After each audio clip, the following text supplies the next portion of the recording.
মেয়ের দু চোখে তখন জল। বাবা যেন সে দৃশ্য চোখে দেখতে পারছেন না। একমাত্র মেয়েকে শ্বশুর বাড়িতে পাঠাচ্ছেন বাবা। প্রতিটা বাবা মায়ের কাছে এমন দিনটা বড় কষ্টেরই হয়।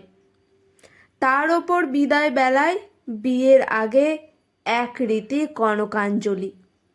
দেখলাম একটি থালায় সামান্য কিছু চাল নিয়ে এসে এক ভদ্রমহিলা মেয়েটির হাতে ধরিয়ে দিলেন। আমার ছোটবেলার বন্ধু আবিরেরই বিয়ে। বিয়ের ডেট ফাইনাল হওয়ার পর আবির আমাকে বলেই দিয়েছিল ওর বিয়েতে যেন 4 দিনের ছুটি নিই অন্তত।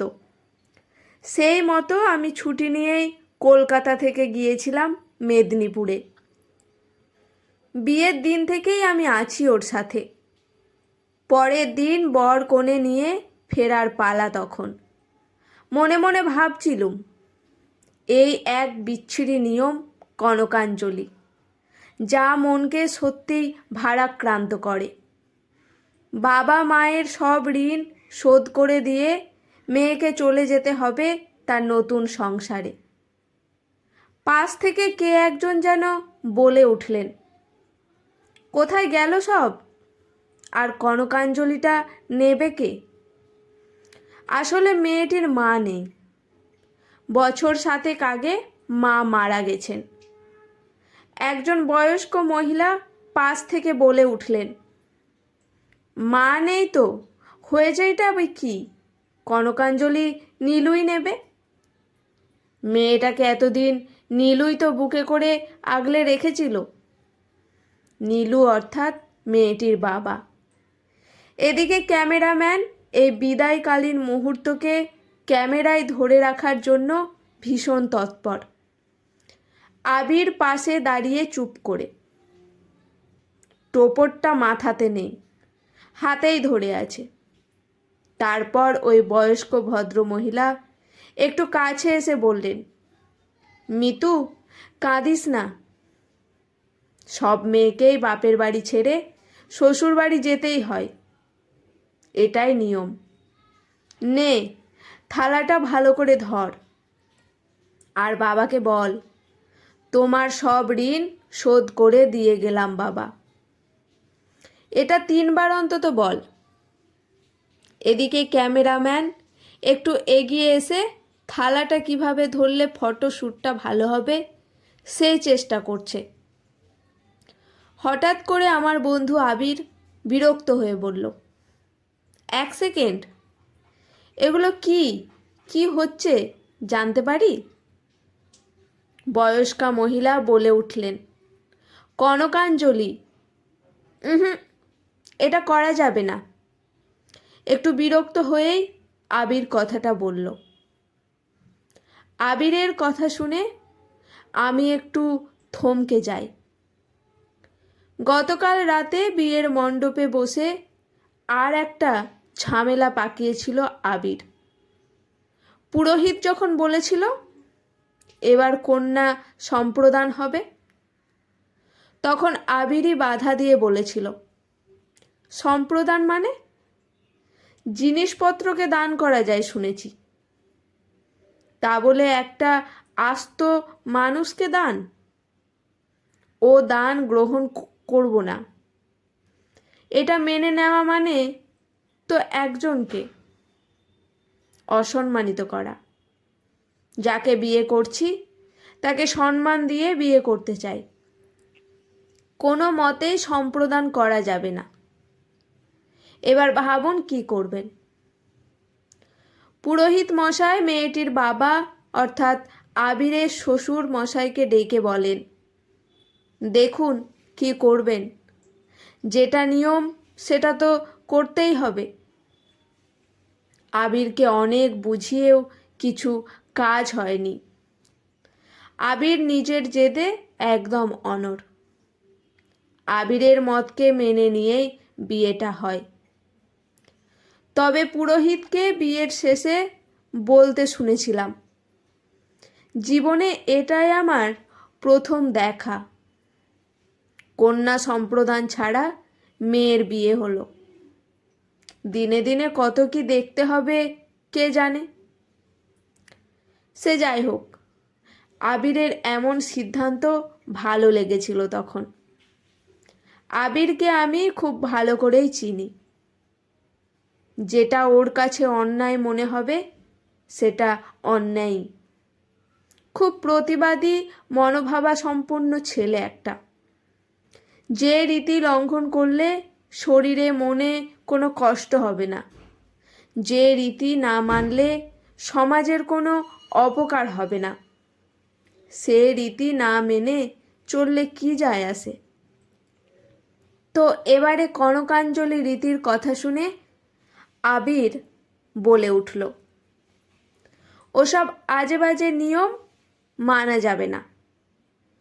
সব ঋণ শোধ করে দিয়ে গেলাম, এমন কথার মানেটা ঠিক বুঝলাম না। টাকা পয়সার লেনদেন নাকি যে শোধ করতে হবে? সম্পর্কের কখনো শোধবোধ হয় না। সম্পর্কটা একজন বাবা আর তার মেয়ের মধ্যে। এমন ঋণে সারা জীবন ঋণী থাকতে হয়। জীবনে কিছু ঋণ থাকে শোধ করতে নেই, সে ঋণ তো জন্ম জন্মান্তরের। তারপর ক্যামেরাম্যানের দিকে তাকিয়া আবির বলল, ভাই তুমি ক্যামেরাটা অফ করো। এটা এমন কোনো সুখকর মুহূর্ত নয় যে এটাকে ছবি আর ভিডিও করে ধরে রাখতে হবে। এমন কথা শুনে তো সবাই তখন চুপ। আবিরের শ্বশুর মশাই খুব শান্ত স্বরে আবিরকে বুঝিয়ে বললেন, বিয়ের এই রীতিগুলো মানতে হয় বাবা। না বাবা, এই রীতি মানা যায় না। বাবা মায়ের ঋণ শোধ এভাবে হয় না। আপনি এতদিন ধরে আপনার মেয়েকে শিক্ষায় দীক্ষায় বড় করে আপনার দায়িত্ব পালন করেছেন, আর দুমুঠো চাল দিয়ে দিলেই ঋণ শোধ হয় কি করে? বাবা মায়ের ঋণ শোধ এমন কথা মুখে আনাটাই পাপ। আমি আমার মাকে দুমুঠো চাল দিয়ে যদি বলি, মা তোমার ঋণ শোধ করে দিলাম, তাহলে হবে? যে রীতি পালন করতে গিয়ে আপনার চোখ থেকে জল পড়ছে, অমন রীতি না মানাই ভালো। পাশ থেকে বয়স্ক ওই ভদ্রমহিলা বলে উঠলেন, তাহলে কি কনকাঞ্জলি হবে না? দিনে দিনে কি নিয়ম রীতি উঠে যাবে? আবির প্রত্যুত্তরে বলল, কেন কনকাঞ্জলি হবে না কেন? অবশ্যই হবে। ঋণ শোধ করাটা যদি কনকাঞ্জলি রীতি হয় তাহলে সেটা হবে অন্যভাবে। নিজের স্ত্রীর হাত থেকে তালাটা সরিয়ে আবির বলল, এসব কিছু লাগবে না।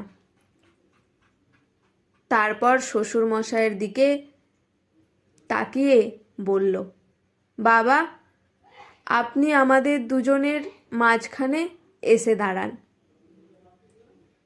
এতদিন আপনার এক হাতে একজন ছিল, আজ দু হাতে দুজন। আজ সকলের সামনে কথা দিয়ে গেলাম, বাবাকে দেখার দায়িত্ব আজ থেকে দুজনের। বাবা মায়ের ঋণ শোধ তো করা যায় না, তাই বাবা মাকে ভালো রেখে সারা জীবন যেন এভাবেই ঋণী থাকতে পারি। আবিরের এমন কথায় বিদায়ের বিষাদ ঘন পরিবেশটাই যেন বদলে গেল। এমন আনন্দকর মুহূর্তে মনটা ভরিয়ে দিল সকলের।